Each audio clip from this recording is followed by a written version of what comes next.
नमस्कार दोस्तों, मैं सोहन सिंह स्वागत करता हूं आपका आपके अपने YouTube चैनल यूपी एग्जाम बाइजर्स के ऑनलाइन प्लेटफॉर्म पर। आप जो हमारी मुलाकात है काफी दिनों बाद हो रही है, इसका मेन कारण ये रहा है कि मेरा स्वास्थ्य कुछ गड़बड़ा गया था, जिसकी वजह से मैं आप लोगों के बीच उपस्थित नहीं हो पाया था। लेकिन अब ये मेरा आपसे वादा है, मैं प्रॉपरली अपनी क्लासेस दिया करूंगा। और एक गुड न्यूज भी निकल कर आ रही है, जो हमारे यूपी लेखपाल की वैकेंसी है वो भी जल्दी से जल्दी आने वाली है। और उसको पूरा करने के लिए यूपी का सरकार ने अपना 6 महीने का जो टाइम पीरियड रखा है कि नियुक्ति पत्र, अब देखते हैं इस पर कितना खरा उतरते हैं।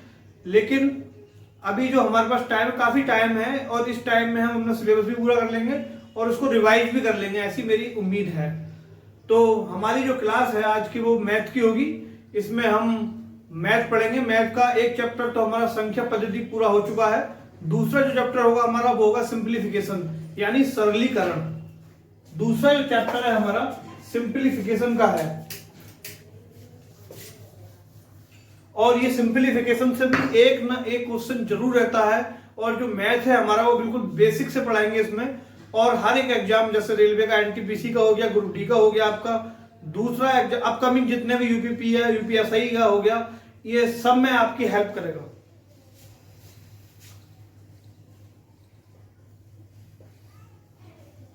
सिंप्लीफिकेशन,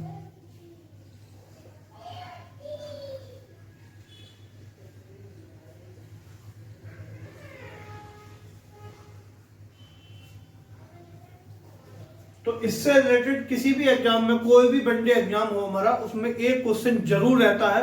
तो आप लोगों को इसमें हम एकदम जीरो से लेके, ग्राउंड लेवल से लेके एग्जाम में बनने वाले प्रश्न की ओर लेके चलेंगे, ठीक है।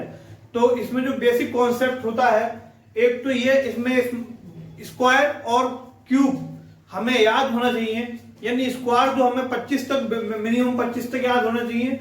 और क्यूब की अगर बात करें तो क्यूब हमें 10, 11, 12, 13 तक याद हो, 1 से लेके 12 तक, 13 तक याद होने चाहिए, ठीक है। तो 1 से लेके 10 तक स्क्वायर तो हम सबको याद होते ही है। स्क्वायर यानी वर्ग की बात करें, संख्याओं का जो वर्ग होता है, वर्ग, स्क्वायर। मैं यहां पे बात कर रहा हूं वर्ग की, यानी जैसे 1 का वर्ग 1, 2 का वर्ग 4, तो 1 से 10 तक तो सभी के याद होते हैं। अब मैं 10 से ऊपर के स्क्वायर लिख रहा हूं, तो वो आप लोगों को नोट करना है, ठीक है। 11 का स्क्वायर होता है हमारा 121, 12 का स्क्वायर होता है हमारा 144, 13 का स्क्वायर होता है हमारा 169, और 14 का स्क्वायर होता है हमारा 196, 15 का स्क्वायर होता है हमारा 225, 16 का स्क्वायर होता है हमारा 256, 17 का स्क्वायर होता है हमारा 289, 18 का स्क्वायर होता है हमारा 324, 19 का स्क्वायर होता है हमारा 361, और 20 का स्क्वायर होता है हमारा 400, 21 का स्क्वायर होता है हमारा 441, 22 का स्क्वायर होता है हमारा 456, 22 का जो स्क्वायर होता है हमारा 484 होता है, 484, 23 का स्क्वायर होता है हमारा 529, 24 का स्क्वायर होता है हमारा 576, और 25 का स्क्वायर सभी लोगों को याद होगा यहां तक 625। तो 25 तक के स्क्वायर मैंने बोर्ड पे लिख दिए हैं, ये आप लोगों को नोट करने हैं, तो आप लोग इनको नोट कर लेंगे।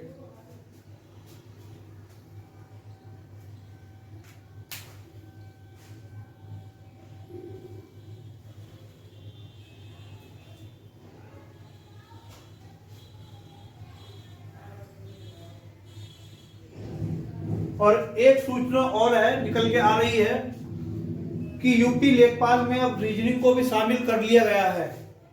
यूपी लेखपाल में क्या है, अभी ये कंफर्मेशन नहीं है, ये कंफर्मेशन तो जब ही होगा जब नोटिफिकेशन निकल के आ जाएगा। लेकिन 99% ये करेक्ट है कि रीजनिंग को भी शामिल कर लिया गया। पहले क्या था, पहले ये था हिंदी, मैथ, जीएस और ग्रामीण परिवेश 25, ये भी 25, ये भी 25 और ये भी 25। इन्होंने क्या किया, सबको 5-5 लेके इन्होंने क्या किया, सबके 5-5 माइनस कर दिए और एक नया सब्जेक्ट जोड़ दिया जिसको कहते हैं रीजनिंग। रीजनिंग को क्या कर दिया, ऐड कर दिया और इनको कर दिया 20-20 मार्क्स का। तो अब हमारे लेखपाल में हो सकता है कि रीजनिंग भी आए। अगर रीजनिंग आती है तो आप घबराएं नहीं, उसको भी तैयारी कराएंगे। अब हम बात करते हैं क्यूब की। अब किसकी बात करेंगे हम, क्यूब की।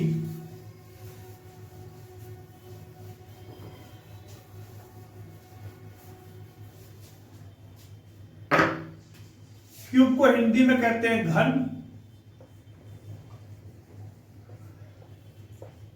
तो ध्यान देंगे, एक का क्यू होता है हमारा 1, 2 का क्यू होता है हमारा 8 और 3 का क्यू होता है हमारा 27, 4 का क्यू होता है हमारा 64, 5 का क्यू होता है हमारा 125, 6 का क्यू होता है हमारा 216, 7 का क्यू होता है हमारा 343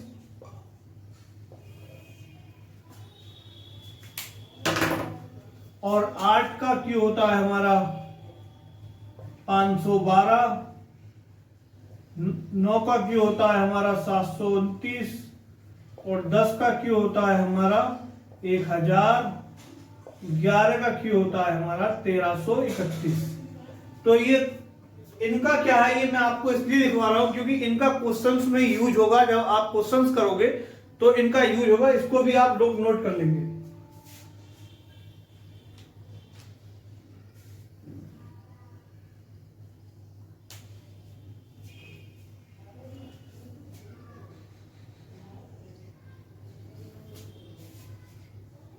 बिल्कुल ग्राउंड लेवल से ये चीजें कुछ विद्यार्थियों से आती भी होंगी, लेकिन वो विद्यार्थी जिन्होंने मैथ पढ़ाई नहीं है उनके लिए बहुत जरूरी भी है।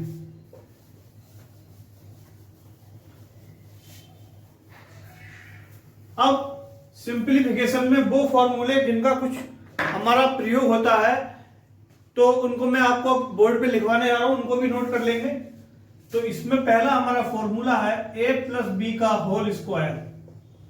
ए स्क्वायर होता है, ये पता होगा आप लोगों को, लेकिन नोट करना है, plus 2ab। a minus B का होल स्क्वायर होता है हमारा A square minus 2ab plus B square. अगला है हमारा ए स्क्वायर माइनस के बी स्क्वायर, ये होता है हमारा ए प्लस बी और a माइनस बी। यहां पे ध्यान देंगे, ये दो संख्याओं के वर्गों का अंतर है। ये क्या है, हमारा दो संख्याओं के वर्गों का अंतर है, तो उनको हमने एक बार जोड़ दिया है और एक बार घटा दिया, इतना सा काम किया है। अगला है हमारा a प्लस बी का square plus a minus B का स्क्वायर, ये होता है हमारा 2a square plus B square. इसको आप सॉल्व करेंगे तो ये बिल्कुल निकल के आ जाएगा। इसके स्थान पे आप इसको रख देंगे और इसके स्थान पे आप इसको रख देंगे। फिर क्या होगा कि 2ab से 2ab कट जाएगा और हमारा 2a square plus 2b square आएगा, तो 2 कॉमन आ जाएगा, उसके बाद a square plus b square बचेगा। अगला फॉर्मूला है हमारा a प्लस बी का होल स्क्वायर माइनस के a माइनस बी का होल स्क्वायर, ये होता है हमारा 4ab। तो इसको नोट करेंगे आप लोग। आगे अगले जो फॉर्मूला है हमारा उसकी हम बात करते हैं, a प्लस बी का whole cube.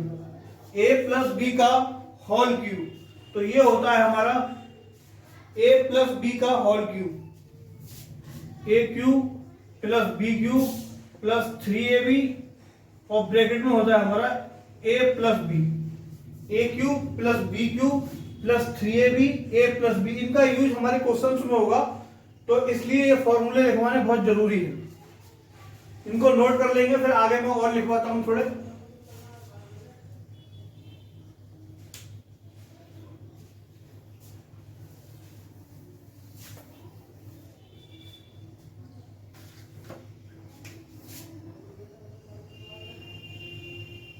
a minus B का क्यूब, ये होता है हमारा A cube minus B cube minus 3ab और ये a माइनस के b, A cube minus B cube minus 3ab और ये हो जाएगा हमारा a माइनस के b।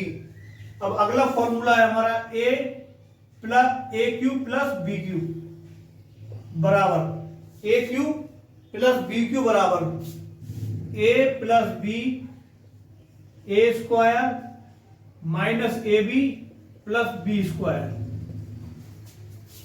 ये जो फॉर्मूला है हमारा A cube plus B cube बराबर होता है A plus B A square minus A B plus B square.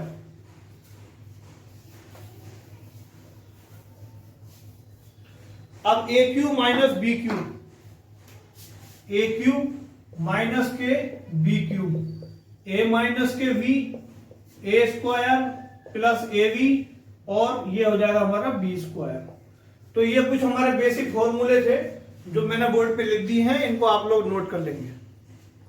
और कल से हमारी हिंदी प्लस मैथ शुरू हो जाएगा। हिंदी और मैथ का कॉम्बिनेशन रहेगा, ग्रामीण परिवेश प्लस करंट जीएस का कॉम्बिनेशन रहेगा।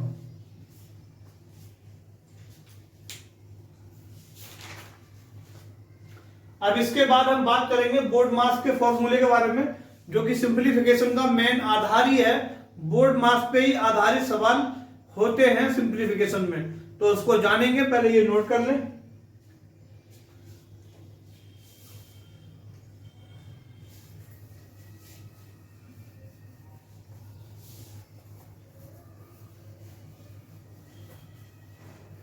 शुरू के एक दो दिन आप लोगों को थोड़ा अजीब लगेगा कि बिल्कुल हल्का, बिल्कुल बेसिक चल रहा है, लेकिन उस स्टैंडर्ड पे ले जाएंगे धीरे धीरे जहां से कि एग्जाम में क्वेश्चन बनते हैं। अगर मैं शुरू में ही आप लोगों को भी एग्जाम वाले क्वेश्चन कराने लगूं तो कुछ विद्यार्थियों को बिल्कुल भी समझ में नहीं आ पाएगा और आप लोगों को भी मतलब अजीब लगेगा कि वो क्वेश्चंस आप लोगों के भी समझ में नहीं आ पाएंगे। इसलिए बेसिक कॉन्सेप्ट को क्लियर करना पहले जरूरी होता है, ठीक है। अब बोर्ड मास के बारे में हम बात करेंगे।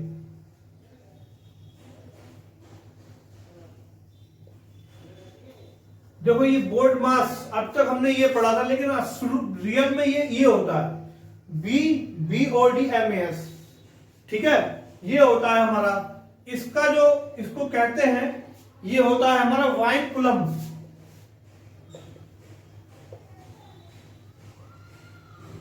वाइन कूलम को हिंदी में कहते हैं, जो बार होता है ना हमारा, आपने देखा होगा क्वेश्चंस में बार इस तरह से लगा हुआ 7 - 3 + 4 क्वेश्चंस आपने देखे होंगे। वाइन कूलम इस तरह से क्वेश्चंस देखे होंगे आप लोगों ने। तो इसका मतलब ये हुआ कि सबसे पहले हमें क्वेश्चंस में वाइन कूलम यानी बार को सॉल्व करना है। अभी तक आप बोर्ड मास को सिंपल इतना पढ़ते थे, लेकिन रियल में इसका पूरा नाम ये है BODMAS। अब इसके बाद इस पे आ जाते हैं, इसका मतलब होता है ब्रैकेट,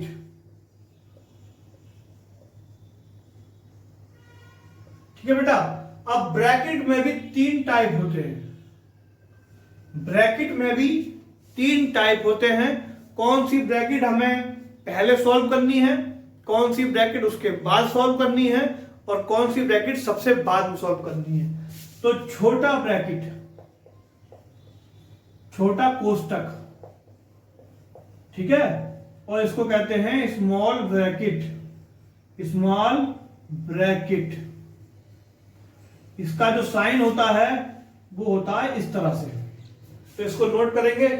सबसे पहले हमें क्वेश्चंस में छोटे ब्रैकेट को सॉल्व करना है, उसके बाद मध्यम या मझला कोष्टक, इसको कहते हैं कर्ली ब्रैकेट। इसको क्या कहते हैं, कर्ली ब्रैकेट। और इसका जो साइन होता है अच्छी तरह से आप लोग जानते होंगे, मुझे पूरी उम्मीद है। इस तरह से छोटा ब्रैकेट सॉल्व कर लिया, उसके बाद कर्ली ब्रैकेट सॉल्व कर लिया।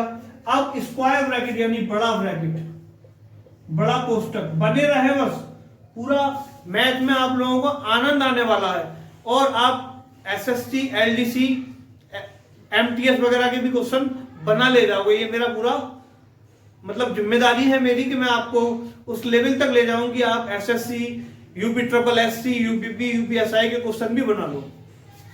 बड़ा कोष्टक, इसको कहते हैं स्क्वायर ब्रैकेट।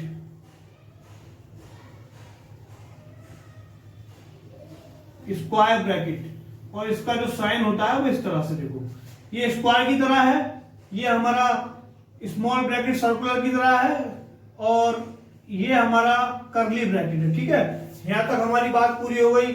उसके बाद आ गए हम ओ पे। ओ का मतलब होता है ऑफ। ऑफ को हिंदी में कहते हैं का, और का भी मतलब होता है बेटा गुणा से। समझ गए होगे आप। पहले हमें बार को सॉल्व करना है, उसके बाद ब्रैकेट में भी छोटे ब्रैकेट को, मझला ब्रैकेट को, बड़े ब्रैकेट को, फिर ऑफ को। उसके बाद आप आएंगे डी यानी डिवीजन पे। डिवीजन का मतलब होता है भाग, और इसका जो साइन होता है वो इस तरह से होता है। यहां तक बिल्कुल क्लियर हो चुका होगा आप लोगों के लिए। उसके बाद आते हैं हम एम पे। एम का मतलब होता है मल्टीप्लिकेशन, मल्टी यानी कि गुणा, और इसका जो साइन होता है वो कुछ इस तरह से होता है। ठीक है, अब बात करते हैं ए की। ए का मतलब एडिशन, एडिशन का मतलब जोड़, जोड़ का साइन ये हो गया हमारा। अब एस का मतलब होता है हमारा सब्ट्रैक्शन, सब्ट्रैक्शन का मतलब घटाना, और इसका साइन होता है इस तरह से। तो इसको आप नोट कर लेंगे। मैंने आपको एक एक चीज बिल्कुल बारीकी से बता दी है। बोर्ड मार्क्स को अब आप जिंदगी में भी नहीं भूलेंगे। इसमें आपको पहले क्या सॉल्व करना है, बाद में क्या सॉल्व करना है, ये बातें आपको एकदम क्लियर हो चुकी होंगी। पहले आपको बार को सॉल्व करना है, उसके बाद ब्रैकेट में भी छोटे ब्रैकेट को सॉल्व करना है, फिर मझले ब्रैकेट को सॉल्व करना है, फिर बड़े कोष्टक को सॉल्व करना है। यानी प्रायोरिटी किसको क्या देनी है ये अब आपके सामने है। क्वेश्चंस आएंगे फिर उस पर हम चर्चा करेंगे। ठीक है, नोट कर लो इसको।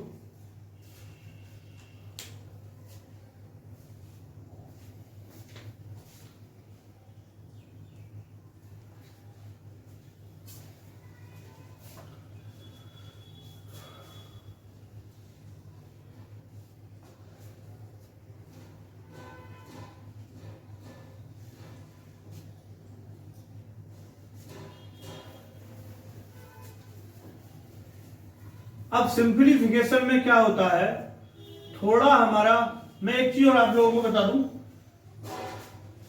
जो यूपी लेखपाल है हमारा, उसका जो एग्जाम है वो UPSSC करा रही है। ठीक है, इसमें हमारे राजस्व लेखपाल के 7100 पद है।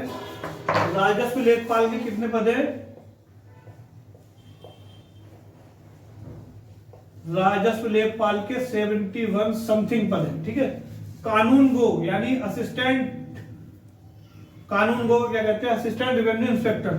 ठीक है, कानून गो, मैंने गलत लिख दिया यार, कानून गो के 1000 के समथिंग पद है। इसमें ग्रेजुएशन मांगा गया है, ग्रेजुएशन, इसमें 12th प्लस CCC मांगा जा सकता है, लेकिन कानून गो में केवल ग्रेजुएशन मांगा जाएगा, ये कंफर्म है। तो इसमें पहले क्या चर्चा थी कि पहले हम इसमें पैट कराएं, तो रीजनिंग को जोड़ने का एक ये भी कारण हो सकता है कि पैट में जो है रीजनिंग अनिवार्य थी। पैट में क्या थी, रीजनिंग आनी ही थी, तो उन लोगों ने पैट को खत्म कर दिया और रीजनिंग को ऐड कर दिया। तो रीजनिंग ऐड होने से फायदा ही है, नुकसान नहीं है। तो रीजनिंग अगर ऐड हो भी जाती है तो आप लोगों को फायदा है इसमें।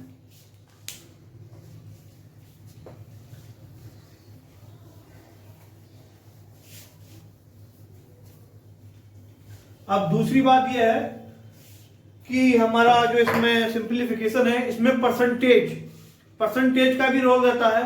तो थोड़ा परसेंटेज, बेसिक परसेंटेज को जान लेंगे। ठीक है, जैसे कि ये है हमारा, अगर आपके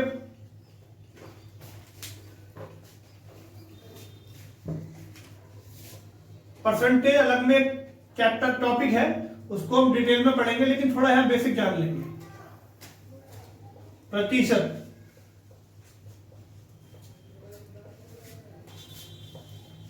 अगर ये लिखा हुआ है तो देखो इसका मतलब होता 20/100। अब इसको सॉल्व कर लो, यानी 1/5। 20% का मतलब कितना हो गया? 1/5। जहां 20% दिखाई दे वहां पे आप 1/5 लिख सकते हैं, ठीक है। अब 25%, इसको क्या करें हम? 25/100 लिख सकते हैं। परसेंटेज हटाने के लिए बटे में 100 आ जाएगा, ठीक है। 25 चौके 100, यानी जहां पे 25% लिखा हो वहां पे आप 1/4 लिख सकते हैं। अब हमारा हो गया 33%। 33 सही 1/3%। तो ये हो गया हमारा 33 सही 1/3%। को क्या लिख सकते हैं हम?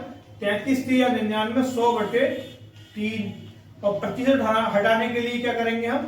नीचे भी 100 लिखेंगे, तो ये 1/3 हो गया। यानी जहां 33.5% लिखा हो वहां पे 1/3 लिख सकते हैं। तो परसेंटेज हटाने के लिए बटे में क्या आ जाएगा हमारा?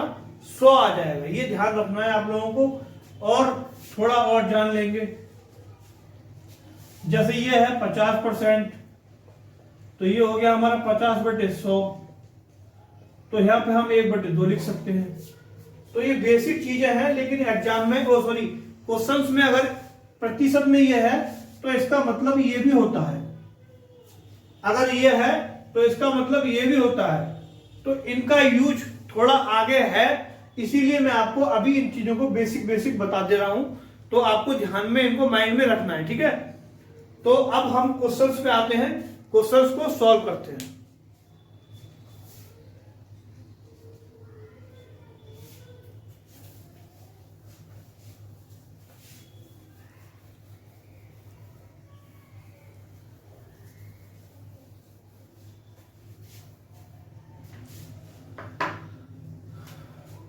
पहला क्वेश्चन है हमारा 320% ऑफ 40।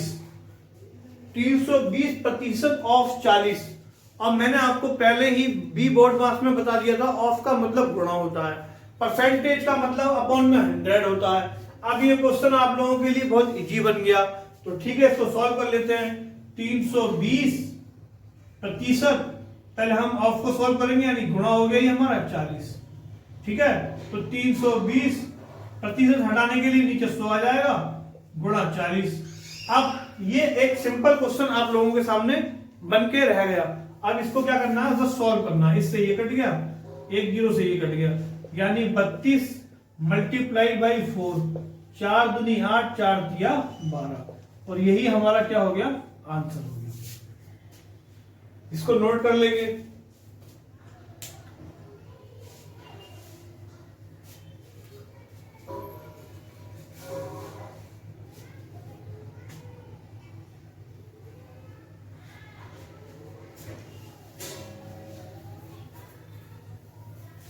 अब अगला क्वेश्चन हम लेते हैं।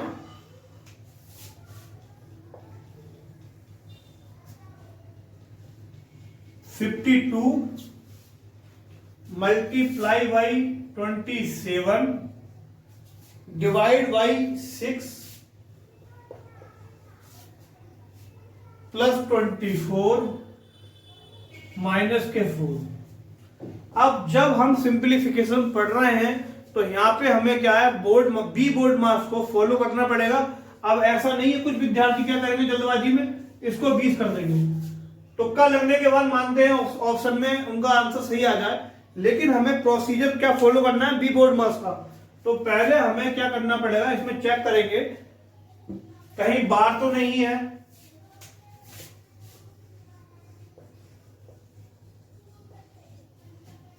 बार नहीं है इसमें, ब्रैकेट नहीं है इसमें, ऑफ नहीं है इसमें, डिवीजन है, यानी ये 3 चीजें नहीं है। डिवीजन है तो डिवीजन को सॉल्व करेंगे। डिवीजन मतलब भाग, 52 × 27, और जब भाग हमारा सॉल्व होता है तो वो हमारा गुणा में आ जाता है और संख्या नीचे हो जाती है। प्लस 24 माइनस के 4। ये नहीं, इसको अभी भी हम सॉल्व कर रहे, इसको हमें बाद में ही सॉल्व करना है।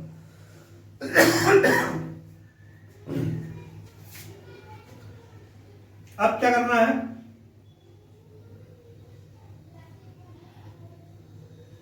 इसको देख लेंगे। 3 तिया 9, सॉरी 3 दूनी 6, 3 दूनी 6 और 3 नम 27। ये हो गया हमारा 2 से 26 में कट जाएगा ये, ठीक है। अब बिल्कुल 26 गुणे 9 प्लस के 24 माइनस के 4।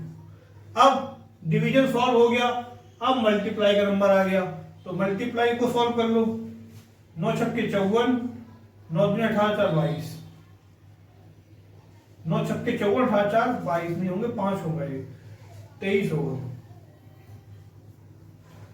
9 छक्के 54 के 4 हासिल के 5, 9 दूनी 18 5 23, ठीक है। अब ये बचा हमारा 24 में से 4 गए 20। अभी अब ये हो गया हमारा 200,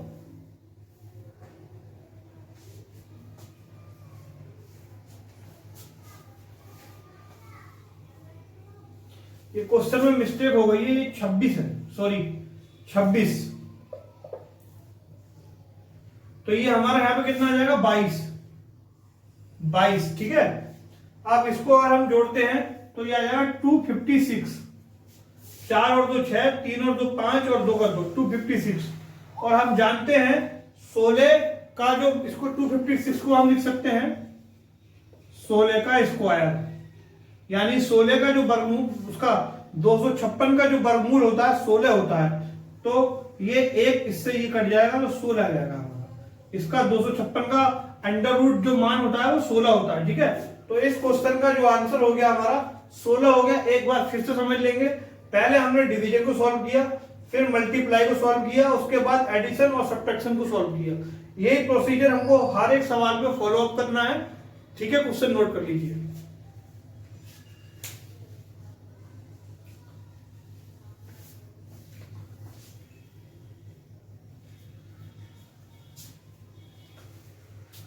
अभी सिंपल क्वेश्चन है और नेक्स्ट क्लास में मैं और अच्छे लेवल के क्वेश्चन लाऊंगा, लेकिन अभी बेसिक है ना, तो थोड़े थोड़े हल्के क्वेश्चन लेके आने पड़, हल्के क्वेश्चन सॉल्व कराने हैं, जिससे कि जो हमारे कमजोर छात्र हैं उनको भी कोई दिक्कत ना हो, और जो अच्छे छात्र हैं उनका बेसिक क्लियर हो जाए। 65% ऑफ 240।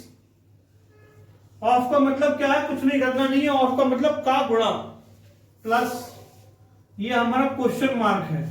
ये क्या है हमारा क्वेश्चन मार्क, परसेंटेज ऑफ 150 बराबर 210, बराबर 210। इस क्वेश्चन को अब हमें सॉल्व करना है, ठीक है।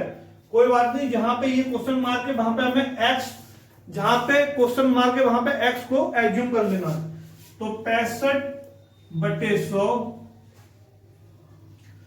ऑफ का मतलब होता है हमारा गुणा से 240 प्लस x/100 गुणा 150 बराबर 210।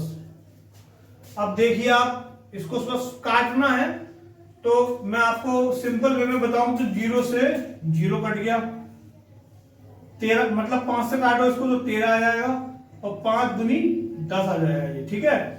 तो 2 से काट देंगे इसको तो ये 12 आ जाएगा, और हमारा 1 0 से 1 0 कट गया, 5 दूनी 10 और 5 तिया 15। तो इसको देखेंगे 12 तिया 36, 12 156 आ गई, प्लस 3x/2 बराबर 210। अब एक चीज और आपको देखनी है, जो हमारी संख्याएं होती हैं वो इस पक्ष में होती हैं, और जो हमारे चर राशियां होती हैं वो इस पक्ष में होती हैं, यानी जिसमें x y वाली राशि इस साइड होती है। 210 जब ये बराबर को क्रॉस करती हैं तो ये माइनस में जो प्लस वाली वैल्यूज होती है, बराबर को जब ये क्रॉस करती है तो माइनस में हो जाती है। तो 156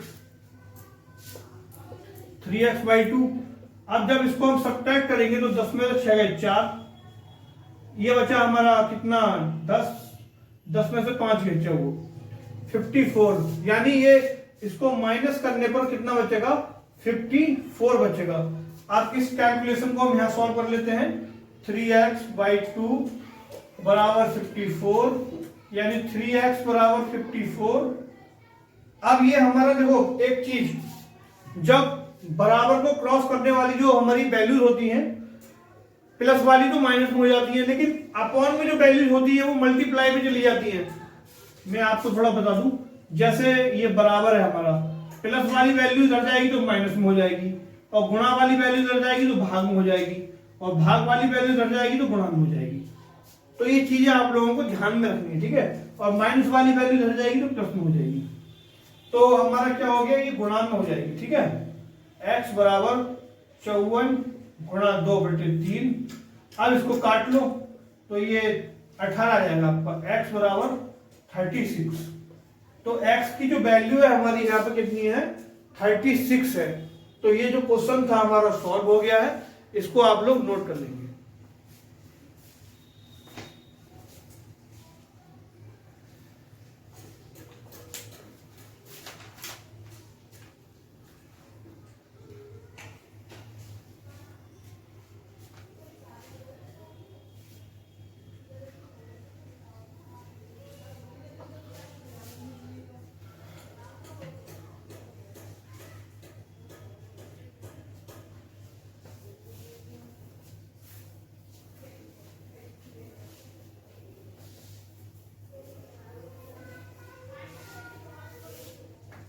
अब अगली जो क्वेश्चन है हमारा वो ये है 25% of 48 plus 50% of 120 is equal to %% of